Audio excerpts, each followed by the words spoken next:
Chapter 18 of Pawns in the Game by William Guy Carr.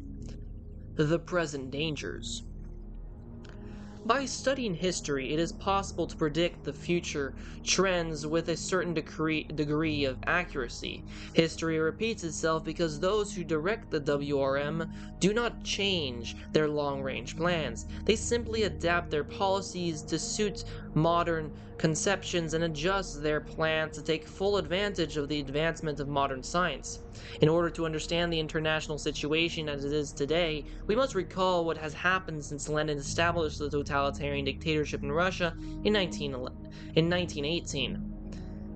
It has been proved that the dictatorship was established to provide the Western internationalists with the opportunity to put their totalitarian ideas and theories for a universal dictatorship into effect. They wished to iron out any wrinkles by the process of trial and error. When Lenin died, Stalin took over.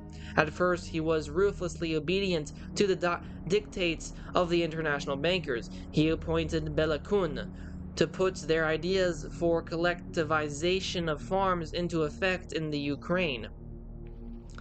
When the farmers refused to obey the edict, 5 million were systematically starved to death. Then, when their grain was taken from them forcibly, this grain was dumped on the markets of the world to aggravate the artificially created depression.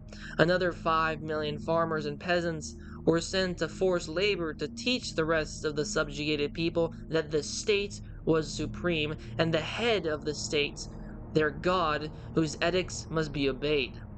It was not until Stalin began to purge a great number of Jewish communist leaders who were undoubtedly Marxist that Trotsky and other revolutionary leaders knew for certain that he had abandoned the Illuminati and developed imperialistic ambitions. Stalin's conduct of the revolution in Spain perturbed the Western internationalists still more. Particularly then Sturgis and Morin proved Stalin was using international communism to further his own secret plans and imperialistic ambitions. After Franco won the Civil War, Stalin's conduct was very difficult to understand. Revolutionary leaders in Canada and America just couldn't follow the drastic changes in the party line as they had been taught during their indoctrination into Marxian theories. When Stalin signed the non-aggression pact with Hitler after the British and German empires had been plunged into World War II, it appears as if Stalin wanted to do everything within his power to aid Hitler overrun Western Europe and destroy the power of the international bankers. The situation looked so grave from the international bankers' point of view that they decided they had to try to persuade Stalin to abandon his imperialistic ambitions and go along with them in a spirit of peaceful coexistence. They tried to persuade Stalin that it was quite feasible that he should rule the Eastern world by communism while they ruled the Western world under a super government. Stalin asked for proof of their sincerity. This was the beginning of the now much talked about theory of peaceful coexistence. But peaceful coexistence between two internationalistic groups, or between people who believe in God and those who believe in the devil, is impossible. By secret communications between Churchill and Roosevelt, which Tyler Kent exposed, it was agreed that Chamberlain should be removed as Prime Minister so that Churchill could assume office and turn the phony war into a hot and shooting war. They considered this act would convince Stalin of their sincerity of their intentions. History reveals that Mr. Chamberlain was ousted as Prime Minister in May 1940 in much the same way Asquith was ousted in 1913. Churchill assumed office as Prime Minister May 11, 1940. He ordered the RAF to start bombing German cities and towns the same night Mr. J.M. Speight, CBE, was Principal Assistant Secretary at the Air Ministry at that time. After the war, he wrote a book, being vindicated.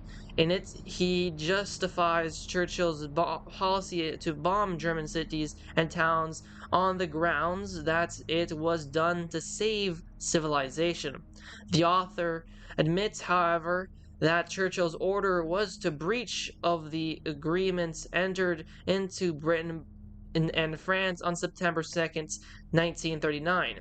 On that day, Prime Minister of Britain and the President of the French Republic agreed that war must be declared on Germany because of Hitler's invasion of Poland. They also agreed that they would not bomb German cities and towns and make the German people suffer for the sins of one man. The leaders of the two governments solemnly agreed that bombing should be restricted to strictly military objectives in the narrowest sense of the word.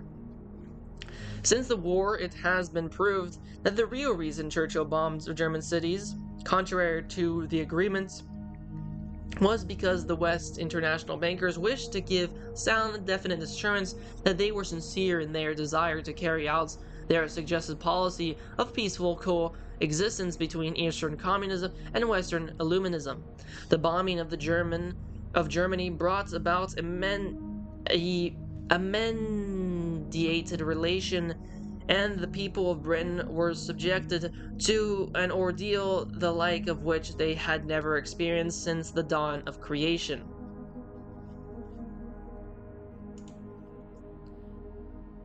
It is difficult for the average citizen to appreciate the depths to which those involved in international intrigue can sink. It will be proved that the Illuminati had no intention of keeping faith with Stalin. It will be proved Stalin had no intention to keep faith with them. It will also be proved that the Nazi warlords, while secretly determined to crush both international communism and international capitalism, actually tried to deceive Churchill into believing they did not have secret plans for world domination by military conquest. In the spring of 1941, the Nazi warlords, unknown to Hitler, ordered Hess to fly to Britain to tell Churchill that if he would agree to end the war against Germany, they would guarantee to get rid of Hitler and destroy Stalin and international communism. After consultation with Roosevelt, Churchill turned down the offer made by Hess.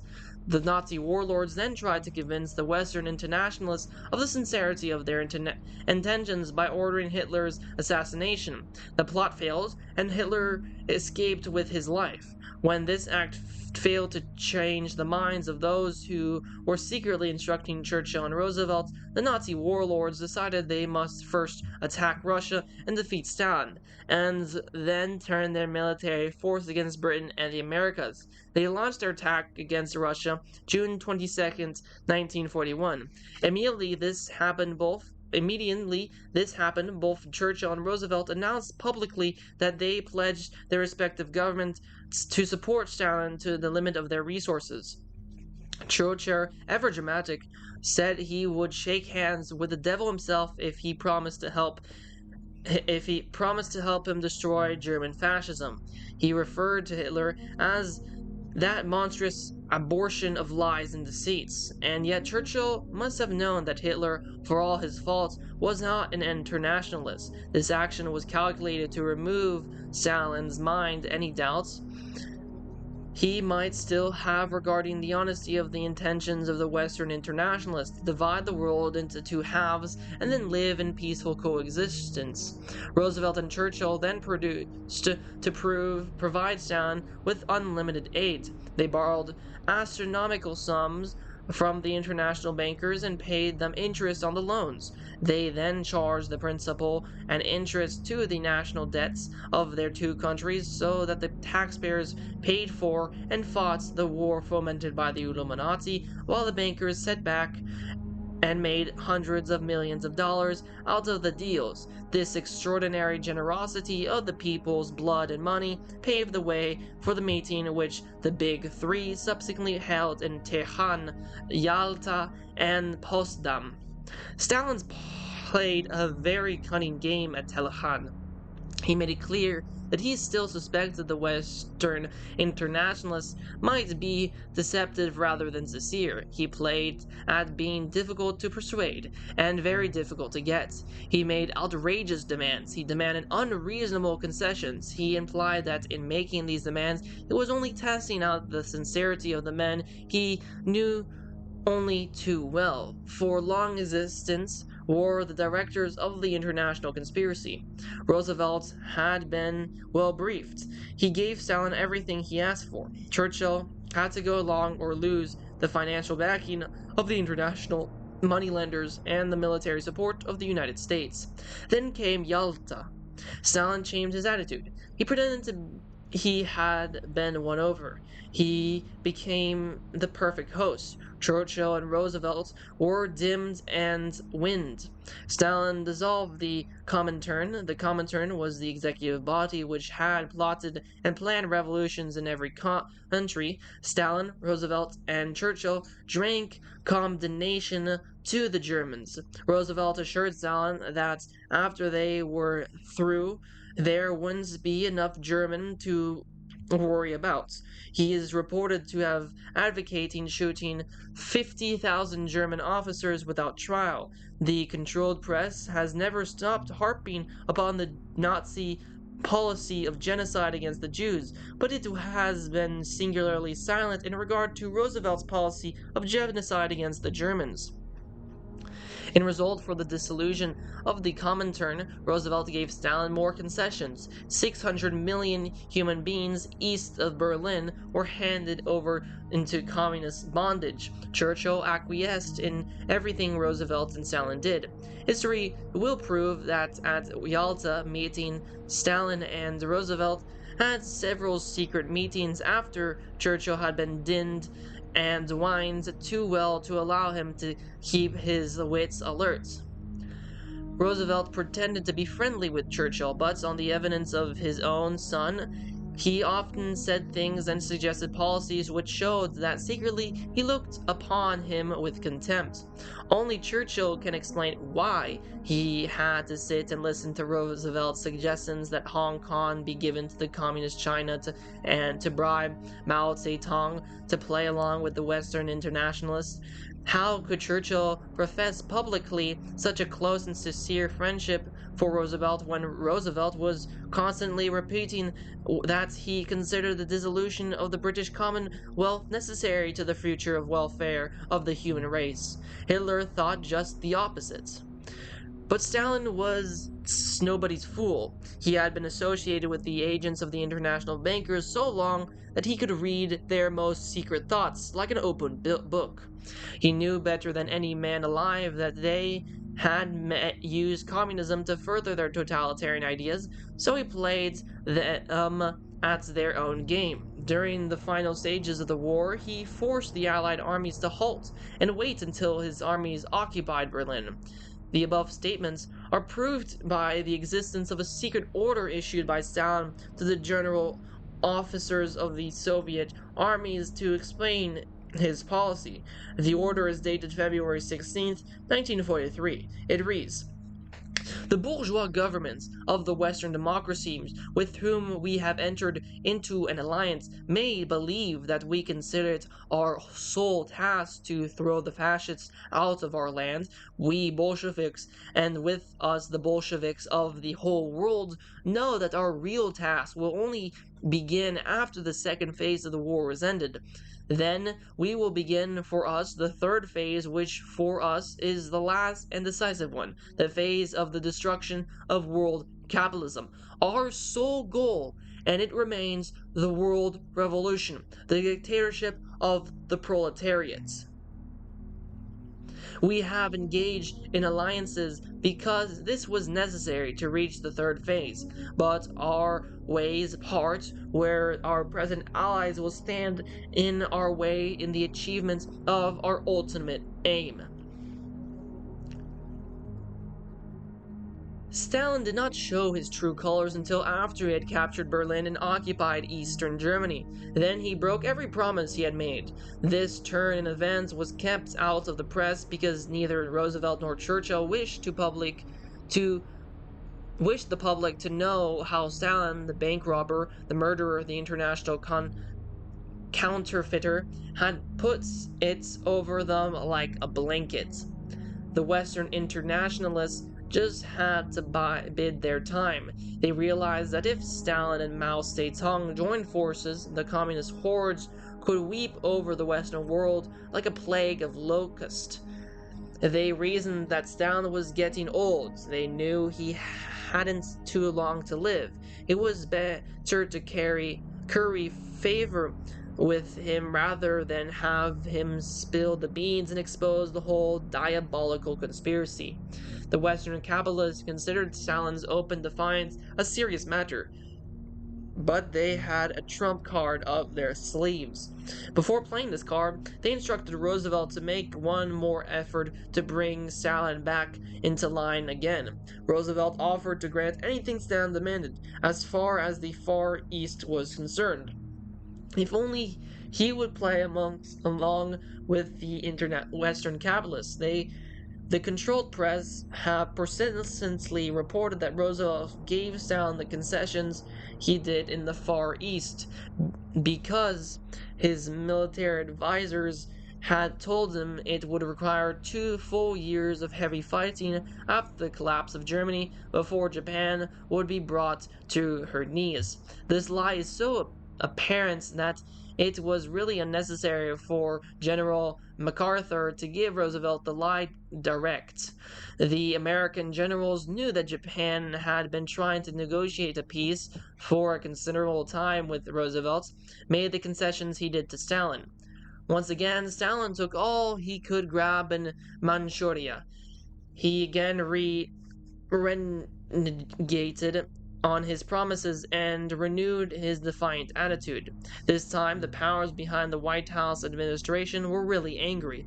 They must have made some suggestion of a diabolical nature that it even shocked Roosevelt, for he sickened and died. It has been said that he died in the house of Bernard Baruch. The advisors of the United States government then decided to play their trump card, the atomic bomb. The atomic bomb were dropped on Hiroshima and Nagasaki to indicate to Stalin that what was in store for Russia unless he toed the line. The fact that America had atomic weapons had been kept secret. Japan was already defeated when they were dropped. Surrender was only a few days off. Over 100,000 human beings were sacrificed, and twice that number injured in Japan, to demonstrate to Stalin that the United States actually did have atomic bombs. Thus, it is seen that Churchill ordered the unrestricted bombing of Germany to try to fool Stalin into believing the international capitalists wanted to be friends, and the USA bombed Japan with atomic bombs to warn him that he better play along and do as he was told, or else. Molotov was one man best able to judge what was going on in Stalin's brain. During the post-war period, Molotov was the Soviet foreign minister. He represented the Kremlin at the United Nations for many years. Molotov married the daughter of Sam Karp of Bridgeport, Connecticut. Thus, Molotov became a connecting link between the Kremlin and the international financiers of the Western world. It has been reliably reported that immediately after Stalin withdrew Molotov from the United Nations, he sent Molotov's wife into exile in Siberia. These acts alone strongly indicate that Stalin had broken with the Western capitalists who had helped put him in power in Russia. The fact that Tito broke with Stalin after the war ended is further proof that Stalin had determined to go ahead with his imperialistic program. Tito has always been subservient to the Western financiers, who supplied him with all the money he required to establish himself in his present position in Central Europe. Churchill's son risks his life on more than one occasion during World War II by parachuting into Tito's territories to confer with him on behalf of the Western powers. Finally, Stalin died, or was disposed of. He left this world with his lips sealed like any other gangster.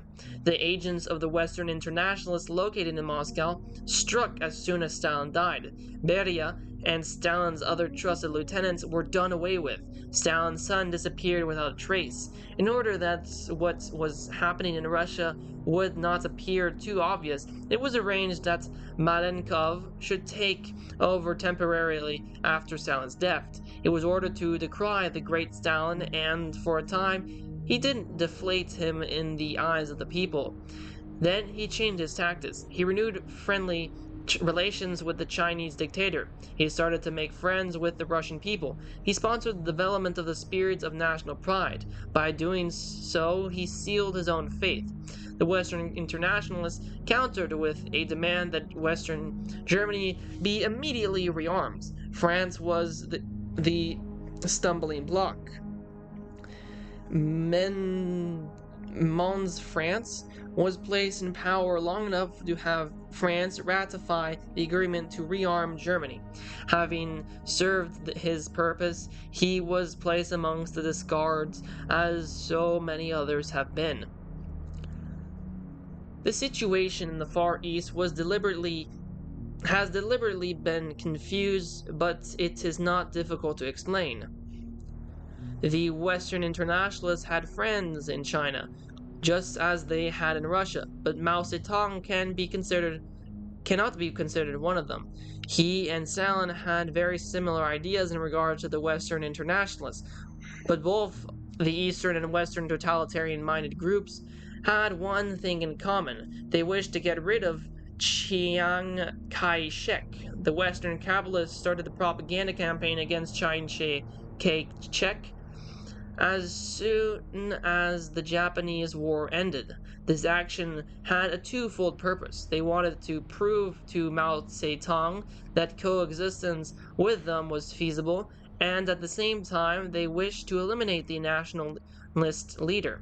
The press charged that the nationalist government was corrupt, that the nationalist generals were lax, and did not maintain discipline amongst their troops, that the nationalist troops committed pillage and publicly performed rapes.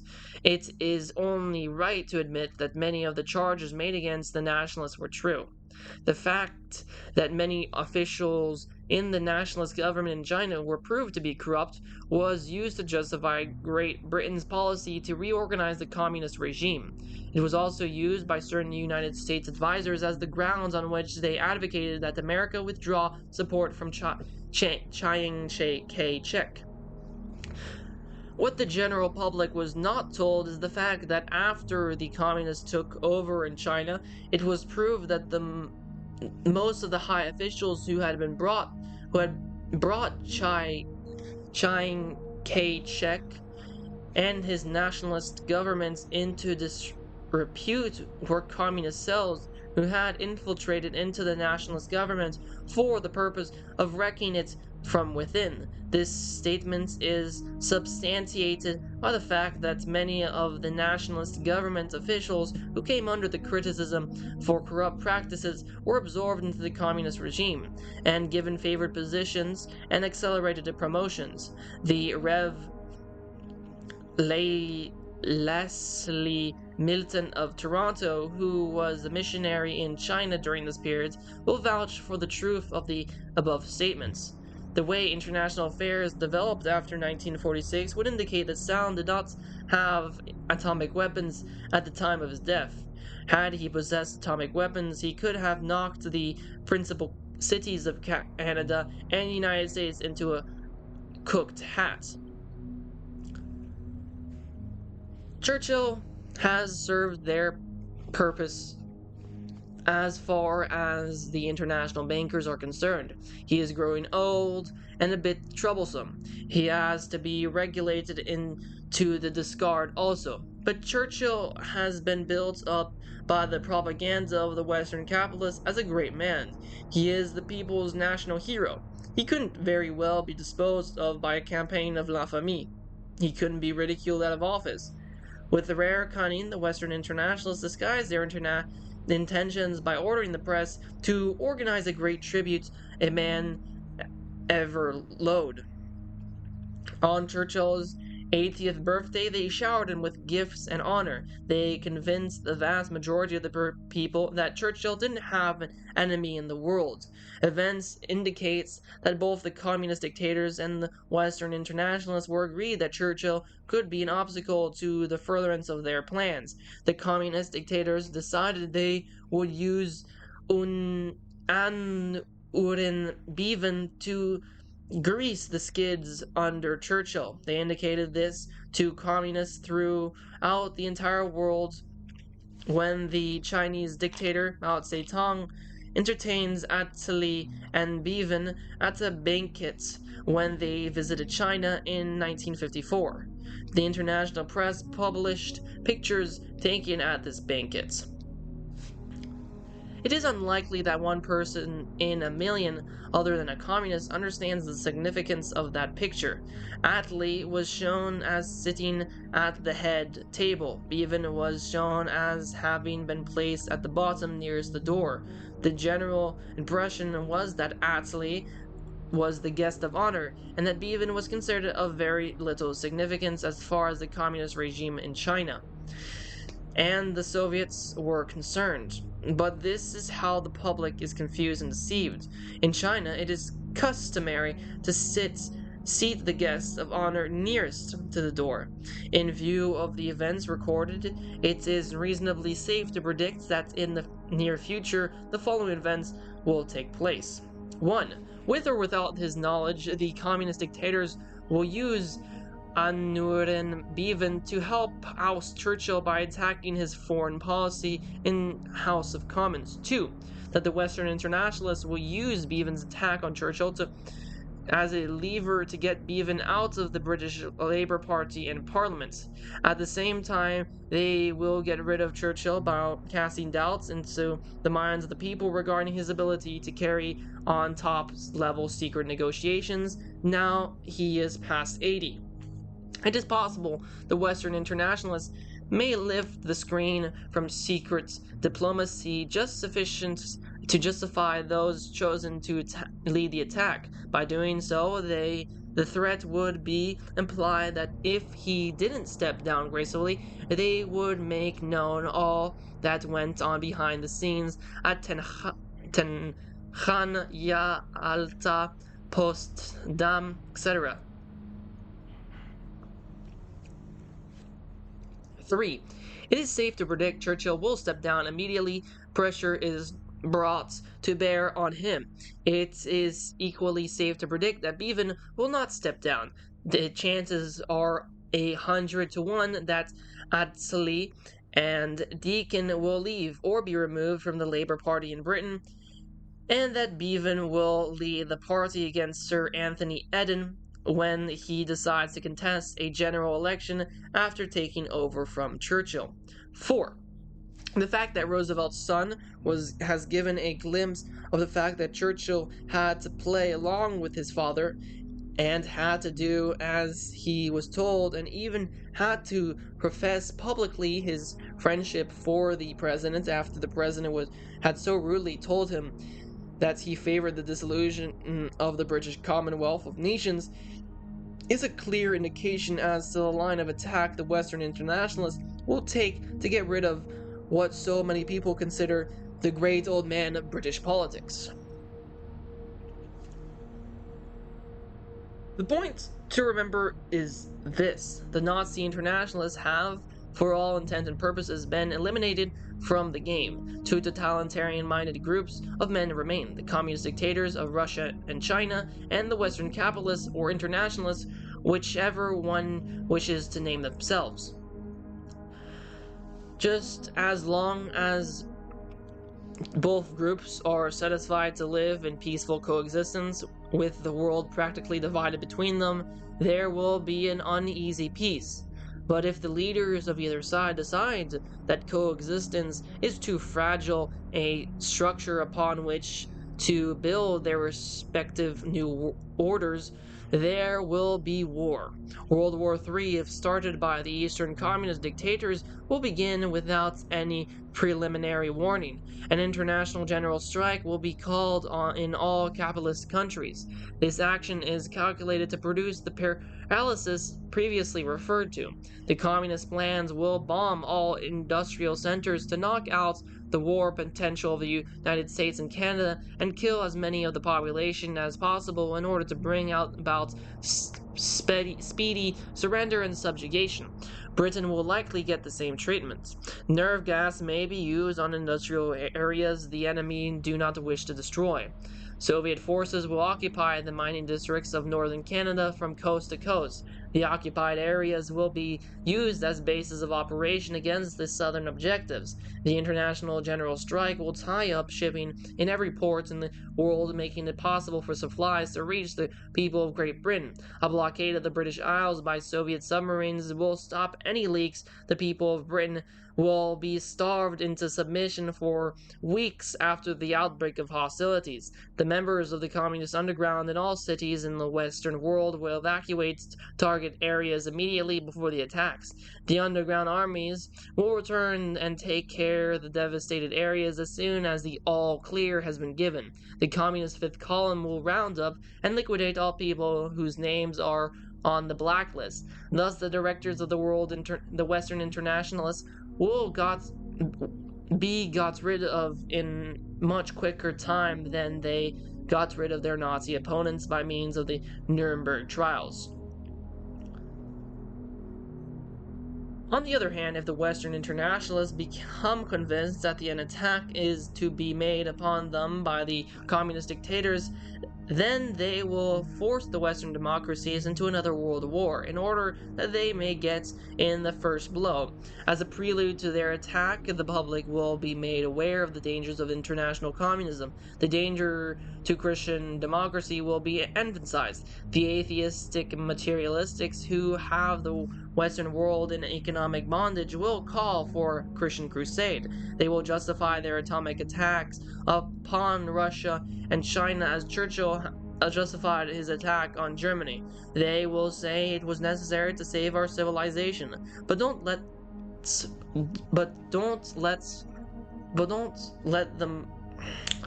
let fool ourselves. Regardless of how the case may be presented to the public, the fact will remain that if World War III is allowed to take place, it will be fought to decide whether Eastern communism takes over the entire world or whether the Western capitalists will continue to rule the international roost.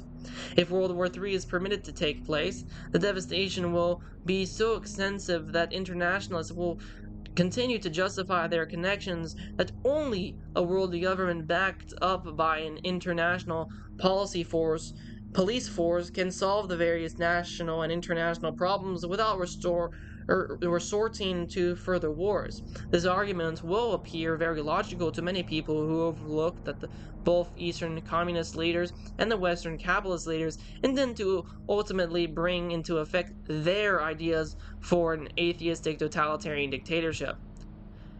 People who wish to remain free can follow only one plan of action. They must support Christianity against all forms of atheism and secularism. They must support private responsible enterprise against cartels and combines. They must support those who advocate the new economy against those who continue with the old.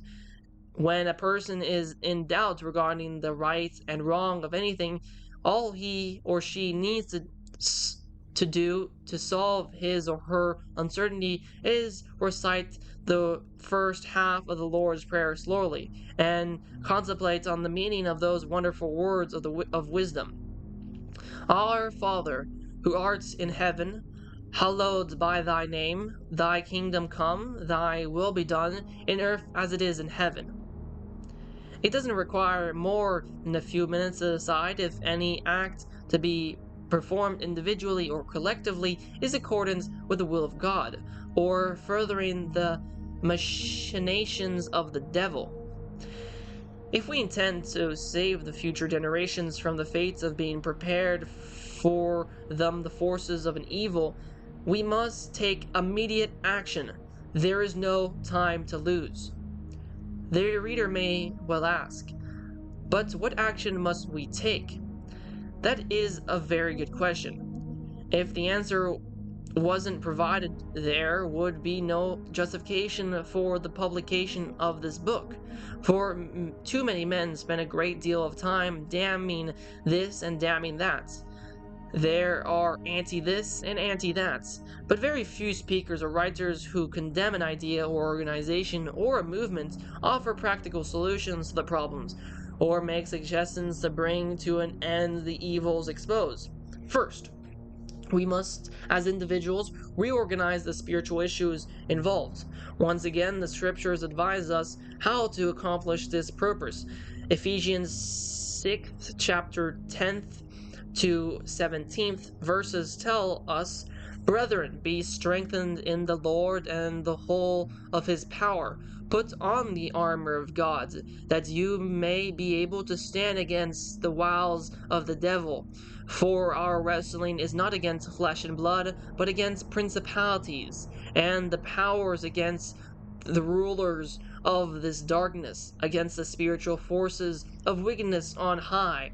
Therefore take up the armor of God, that you may be able to resist the evil day, and stand in all things perfect. Stand before, having girded your loins with truth, and having put on the breastplate of justice, and having feet shod with the readiness of the gospel of peace, in all things taking up the shield of faith, with which you may be able to quench all the fiery darts of the most wicked one.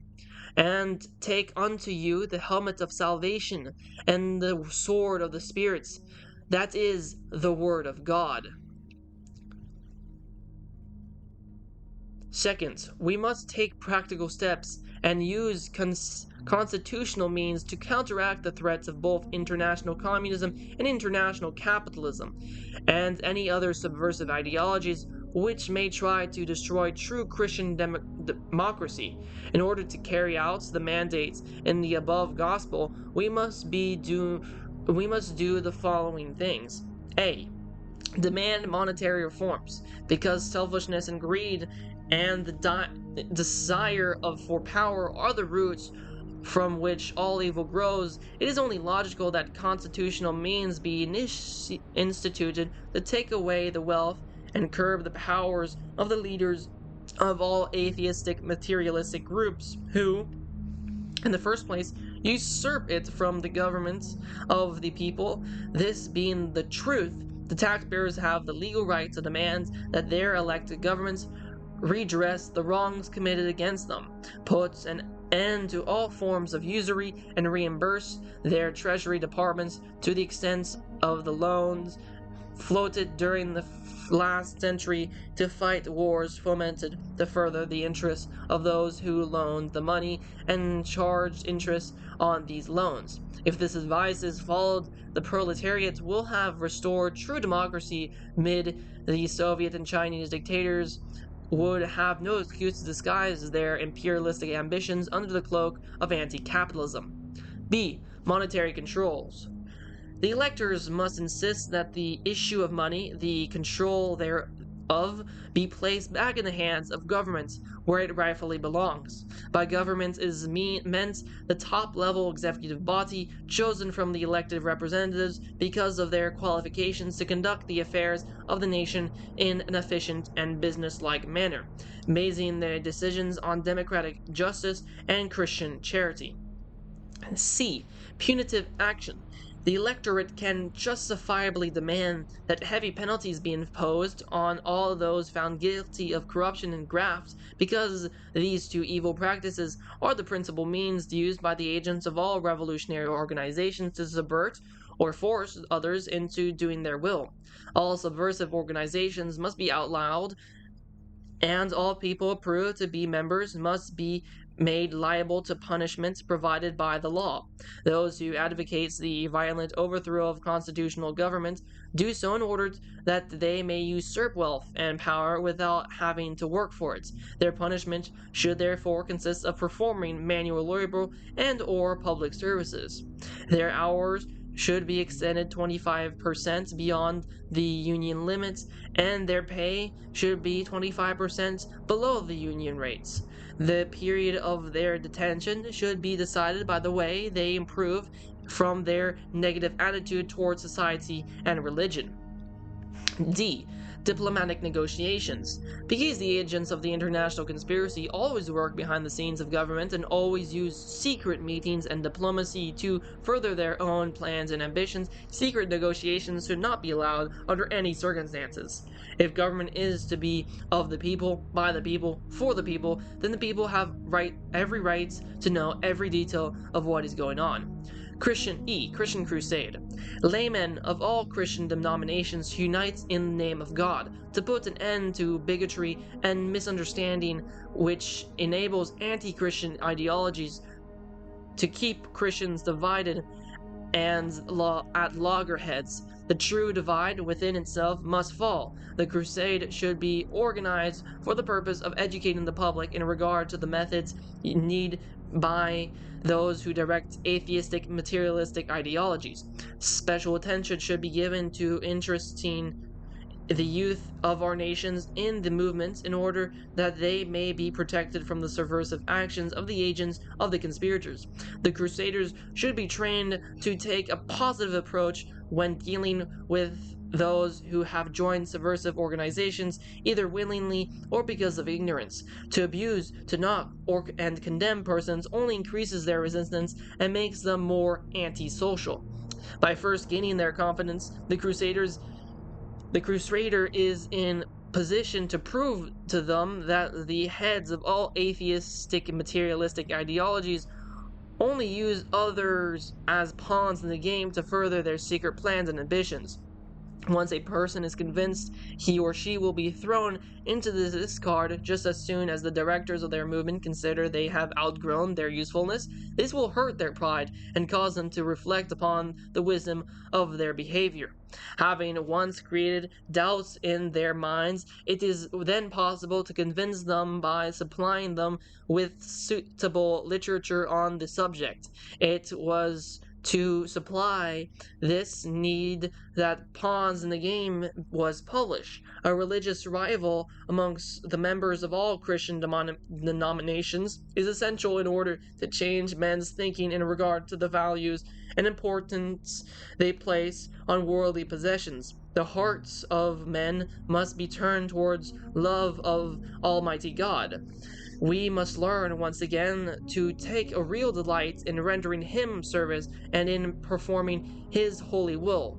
The National Federation of Christian Laymen has been organized to put this idea into action.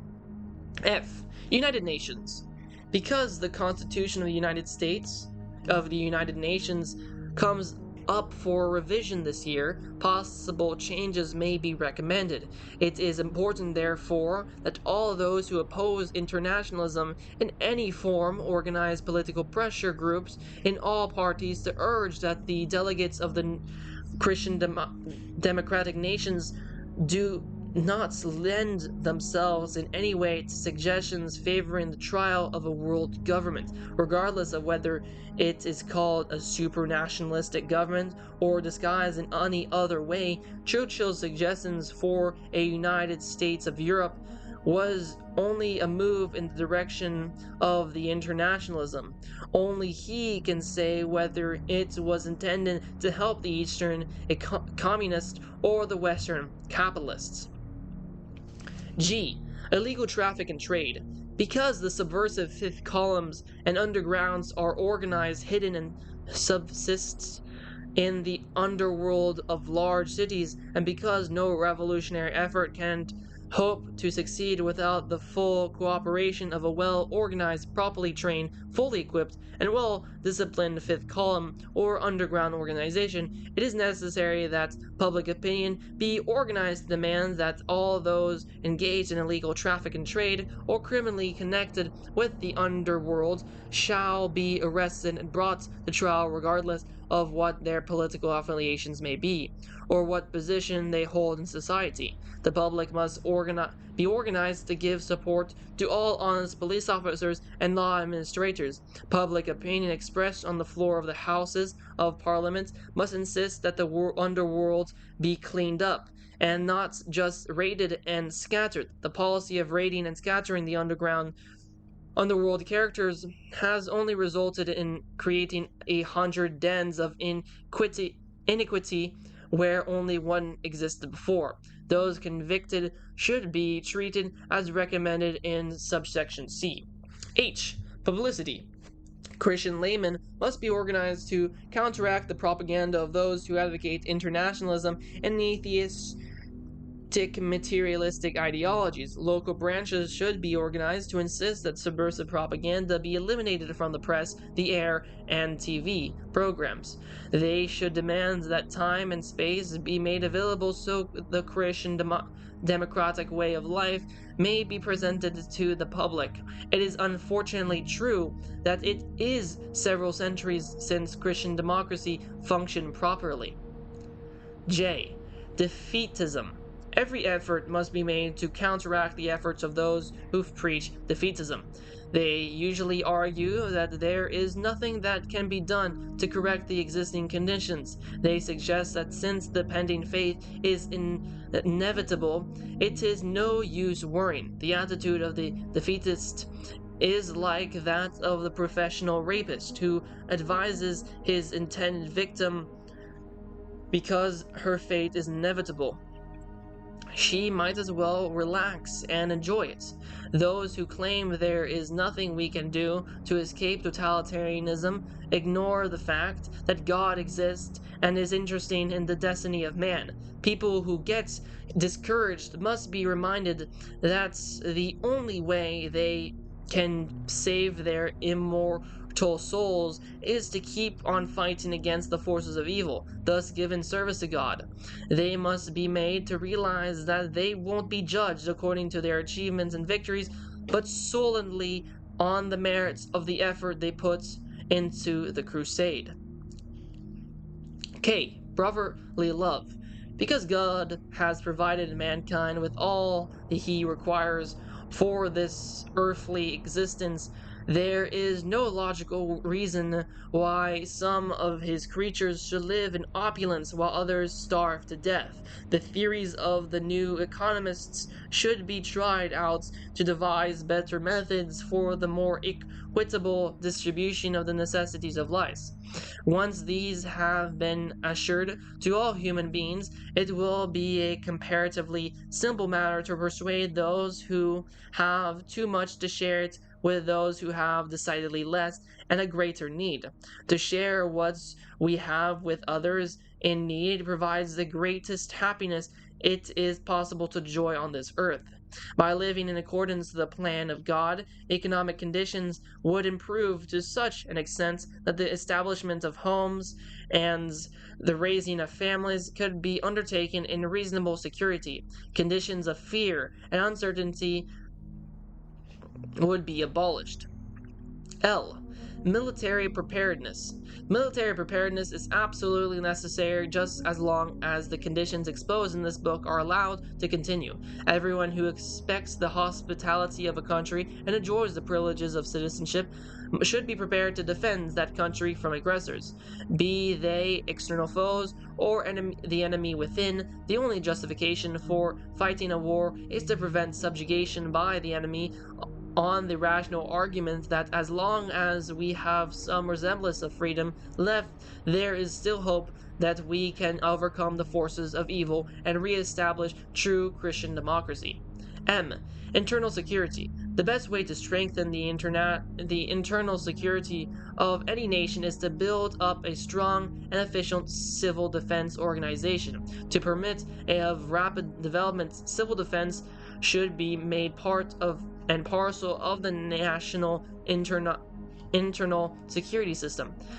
As such, it should be a federal project and responsibility. This suggestion is particularly applicable to Canada because the Minister of Justice, supported by the Royal Canadian Mounted Police, is charged with the responsibility for the nation's internal security. Civil defense is the organizing and training of the civilian population into auxiliary units to augment the regular departments which render public service during normal conditions.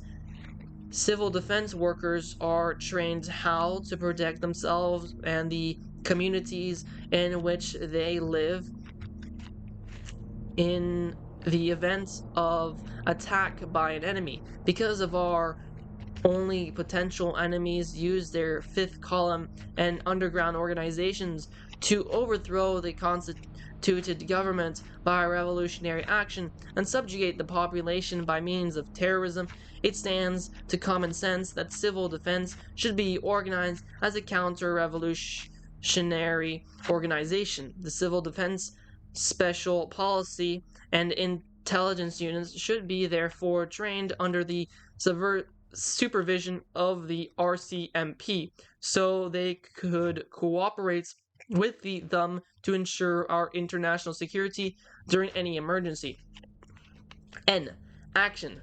There's no time to lose. In reading this book, you have faced the challenge, and your response to the action outlined, undertaken with the strong faith in God, will determine the future of humanity and bring about the overthrow of the forces of evil which plot to destroy our Christian democratic way of life. The task is not beyond our capabilities. We must remember that the devil's important nucleus of evil in this world at the present time is centered in no more than about 300 masterminds. O. Faith, hope, and charity. We must never forget that the Christian religion is based on faith, hope, and charity, while all atheistic ideologies are based on doubt, hatred, and despair. Almighty God has permitted us to gradually solve many of the mysteries of nature in order that we would use rather than abuse these extraordinary benefits. We can now use or misuse atomic energy. If we allow it to be misused, the powers of evil undoubtedly kill off one half the human race and cripple most of the others. We can rest assured that amongst those who survive will be the agents of the powers of evil. Almighty God has provided the human race with all we need to live. He has provided for our comfort and reasonable pleasures. It is our duty to see that all members of the human race share equally in bounties and blessings provided by Almighty God. There should never be a time when the granaries of the Western world are bursting at the seams, while the people of the Far East are dying by the millions from starvation. We must share freely and generously with others that we have above our own requirements, because it is certain we cannot take anything with us when we die. P. The Christian Crusade. It is suggested that the cross and the flag be the slogan for the Christian Crusade. It is also suggested that the following anthem should be used to open or close all public meetings held in connection with the crusade. The cross and the flag. The cross and the flag our emblems shall be. The purpose in life to serve only thee. Thy will shall be done, thy kingdom shall come, on earth as in heaven eternally. The powers of Satan our God may deny, and claim there's no heaven. For us, when we die, all tyrants and despots our faith may decry, their torments and terrors we'll always defy. We'll march into battle, upholding thy name, no worldly enchantments our cause shall defame. No evil enslavements shall swerve from their goal, thy militant legions, till they reach thy fold. What doth a man profit to gain the whole world by serving neath banners, heels agents unfurled? We'll hold to thy promise, he shall not prevail. O Lord, give us wisdom, thou plots to curtail. Men seek greater riches, use wealth to gain power, but Lord, We all need thee, life spanned but an hour. Through darkness to daylight, sustain us with grace. We'll fight on to glory, we'll run the good race. The National Federation of Christian Laymen. The National Federation of Christian Laymen is now being organized, and a character is being applied for. Our purpose is to try to unite all existing Christian layman organizations to combat all forms of atheistic materialism and internationalism. The NFCL will be kept strictly nonpartisan and non-denominational. It is not intended to interfere with the autonomy of any existing Christian organizations. Our purpose is educational. Pawns in the Game was published to find out how many citizens are interested in taking constitutional action to end the international conspiracy as exposed in this book, and to take legal action to break the economic stranglehold a few internationalists have obtained on the government of the peoples, so the so-called free nations, by their practice of systematically applied usury. The response has been remarkable and justified the printing of this edition. It is suggested that interested persons organize branches of the NFCL in their cities and towns and farming communities. Each group should provide itself with a library chosen from the books listed on another page. The materials in the books will provide matter for talks and subjects for discussions at study groups. When local branches have been organized, it is intended to send speakers well qualified to explain the various angles of the international affairs to address public meetings sponsored by the local branches of the NFCL. Our policy. 1. We advocate Christianity and oppose Illuminism and atheistic materialism. We hold out the hand of worship to all who worship God and oppose Satanism. 2. We support nationalism and oppose internationalism of any kind. 3. We advocate responsible private industry and oppose cartels and combines. 4. We advocate loyalty to the Constitution and oppose all kinds of subversive activities. 5. We support lawful authority and oppose organized crime. 6. We advocate the principles of ethics in trade and commerce and oppose all form of illegal traffic and trade. 7. We recommend brotherly love amongst all God-fearing people and oppose bigotry in any form. 8. We stand for liberty and oppose licentiousness. 9. We stand for freedom and oppose to dictatorships and tyranny. 10. We advocate justice for all and favors for none. 11. We recommend that punishment should be made to fit the crime. 12. We advocate national preparedness against internal and external foes. 13. We advocate against interest and participation. 13. We advocate active interest and participation in political, economic, health, and educational matters as opposed to apathy, indifference, and despair. 14. We work so that Almighty God's plan for the recreation may be put into practice in this earth. And that concludes Pawns in the Game by William Guy Carr. If you have enjoyed this whole reading and want to see and listen to more books like this, please consider subscribing. It would be greatly appreciated. And to next week for a future book.